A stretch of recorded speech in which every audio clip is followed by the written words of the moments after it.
Hey, forever way they know how. We'll give it away. Good old boys, never meaning no harm. I got my cowboy boots on with no shorts on.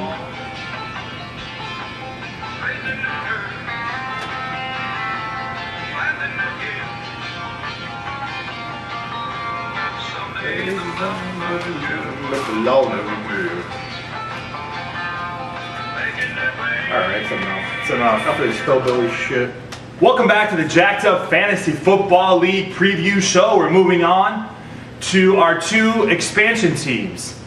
Hosted by, as always, the back-to-back champion. I'm going to give you a second to show off your trophy like you've been doing every single show. How you doing, guys? Yeah, you're not modest or anything. The show, as You told me always, to do it. is brought to you by Heineken Light. Today, what are you drinking? Kool-Aid? Coca-Cola, Fuck. 49 cents. Are you drinking that because we're doing Boban's preview show and he doesn't drink? That might be it. Okay. Subliminally. Okay. Show is always hosted by the back-to-back champion Archon Tigers. Well, this would be sponsored by Vaseline KY Jelly too, since it's Boban's segment. Well, being an expansion team, obviously we don't have a history on this guy, so we're going to move right in to the preview. Believe me, you're not missing much. I grew up with the guy. Farmer's Tan. Welcome to the league, Farmer's Tan. Nice picture. What do you think? Man, it's about what you expect from a hillbilly from Parma Is that his gay lover? or Brunswick. Is that his gay lover? I don't know. You can tell who's the guy and who's the girl in the relationship. Bubba looks like the bitch. Yeah, definitely. Starting quarterback for Farmer's Tan, Matt Schaub, picked in the third round. You know, he was one of the last of the, I guess, Second elite tier quarterback. second tier after Rodgers, Breeze, and Manning. He was one of the last quarterbacks. Because after that, if he would have not taken him or Rivers, pretty much might as well wait until like the 10th round. What's your thoughts on Matt Schaub? Last year was his first healthy year, 4,700 yards. Well, I like, as you know, when you build your team, first three picks, I like to get at least two running backs and a wideout or one of each position. Okay. Boban did follow that formula kind of. He went with Ray Rice, Wayne, and Shaw. I mean, that's a pretty nice start to a team. What do you think? I mean, I don't think you can go wrong with the guy. Again, he led the league in passing yards, and he was, I think, number 3 in fantasy points. So, But he's only done it one year. That's Exactly. the only concern a lot of people have with him. Also, from what I'm hearing, Owen Daniels is not 100%. In fact, he might not even start the season. still got the best receiver in the whole league. But Daniels he's a good, important cog in that offense. And they're missing their running back, But too. he did just fine without him last year. Number 1 running back is Why first the pick. fuck did you ask me then? No, I'm giving you my opinion like you're giving yours. Ray Rice picked 7th overall. Your take on taking Rice in that spot? I mean, again, the top 3 running backs were gone. Ray Rice had a great year last year.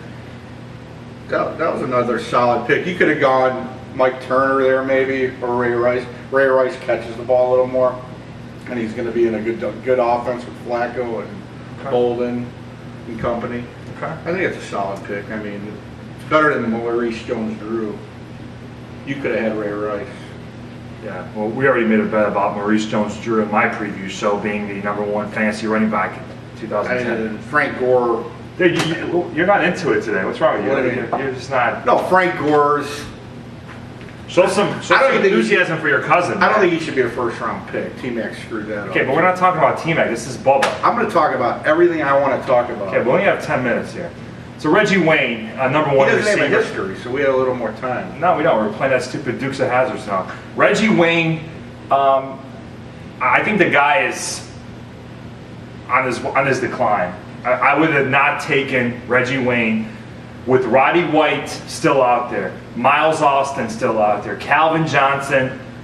All 3 of those guys have had a better year than Reggie Wayne. You ripped on Roddy White yesterday, and now you like him. I mean, I'm saying ahead of Reggie Wayne. flip-flop. Oh, no, I'm just saying ahead of Reggie Wayne. Who What else was? justification do you have for knocking Reggie Wayne right now? He's getting old. Really? Yeah, he's on a decline. How did he do last year? Look at the second half of last year. He had one 100-yard receiving game. He sucked. Just ask T-Mac. All right, we'll see. I think that's a solid pick. Roddy White, yeah, he's a good player. I like him a lot. But Reggie Wayne's on the best team in the AFC, so you gotta take him. Best pick of the draft for Farmers Tan. Let's see here. I believe. I know you don't like Cadillac Williams. I like Cadillac Williams. They got a rookie, well, second-year quarterback. They got some injuries. I think Cadillac's a solid running back. Well, where you got him in 6th round, but you go 7 and beyond. Well, no, that's sleeper. Right. This is our 7th show. By now, you should know the rules. 7 or below is a sleeper pick. Best pick could be any of them. Yeah, but best pick can also be where you got the guy in the draft. Okay. I think. I don't know. Well, who do you think? Ironically, your best pick, Cadillac Williams, is my worst pick Right. for him. And who has more credibility in this league? Best pick, I think Jamal Charles in the 4th round is the best pick of his draft. I think he dropped. I think he's going to have a good year. I think Thomas Jones is done. Worst pick, I already said.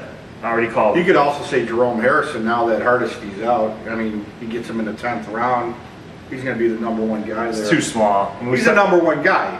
We saw him in training camp. The guy's. You got Massaclaw in the 11th round. I thought that was a great pick. Anytime you get a 1 guy, 10 and below, I think that's a good pick. Call me wrong. So who's your worst pick in the draft? Worst pick for Boban? He didn't do much bad. I mean, if you had a reach, based on what you say, and I kind of tend to agree with you on this, Tony Gonzalez at 7th round. Yeah, I think he's done. Yeah. 2 over-the-hill guys, and Reggie Wayne, in my opinion, and Tony Gonzalez, and Cadillac Williams. Hines Ward, Clinton Portis. I mean, this is like the senior team. Yeah. Well, it's like the over 35 they're proven team. guys. I mean, it could work out for them. They're done. They're done. I mean, in bowling, 35 is not too old, but you got Donald Driver for NFL. You got Donald Driver. He's still better than Hines Ward. He's old. I mean, sleeper pick of the draft, in my opinion, is Des Bryant in the 12th round. No brainer there. I think the kid, if he wasn't injured, if he didn't get injured in training camp, he would have had a pretty damn good year. But he's going to be off to a little bit of a slow start. I'm going to stay with the same position you're at, but 1 slot up in Sidney Rice.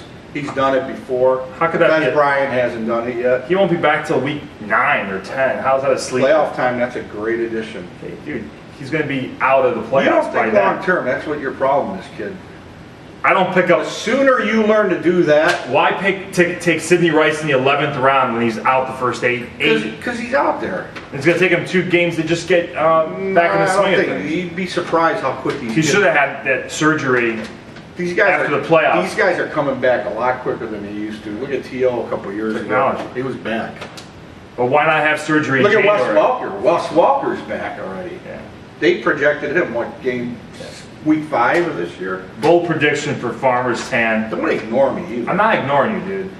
The show's not going well because we're disagreeing on everything. But it's okay. We have the right to disagree. Bold prediction. To agree? No, I'm just saying. You respect my opinion too, just because you won. Okay. Bold prediction for Farmers Tan. Boban is in a tough division with me, yourself, and TNT. I think the division, I'm going to be winning that division. I already said that. And I know that's ruining because we haven't discussed me yet. But I'm going to win that division, and 2 is going to be between you and Boban. Okay. I think Boban had the better draft, so okay. You have a lot of question marks right now. I do. Respectfully, I disagree. And, expansion teams traditionally don't do very well. You're the exception to do well in our league. He is in my pedigree, though. Whatever. Same pedigree. It's like a racehorse. I predict him, because he's in the toughest division, he will finish 4th. So since Jake has a bad winning percentage, should we judge you like we judge Jake? No. We're complete opposites. Right. Boban will finish last in the toughest division in our league. Welcome to the league. Thank you for your donation, Boban. You're going to go 6 and 8. It'll be a tight division. He's going to finish below your lover, Tony Christina? Yeah. Really? Tony's going to be 3rd. Wow. What justification? I'm looking at both teams. I think Boban's got the better team. Well, just give me one sentence why why Boban will be in last. Just because he's an He has too many expansion team. over the hill players. Well, I mean, look at Tony's. With the exception of Rice, Schaub, and Jamal Charles, every single pick is a question mark. Every pick. The Joe Adai pick is going to decide who finishes last in that division. It's going to be that close. Between Adai and Charles? Correct. All right. Well, that's all the time we have for the good old boy there. Welcome to the league once again, and we'll see you. When are we going to see that guy?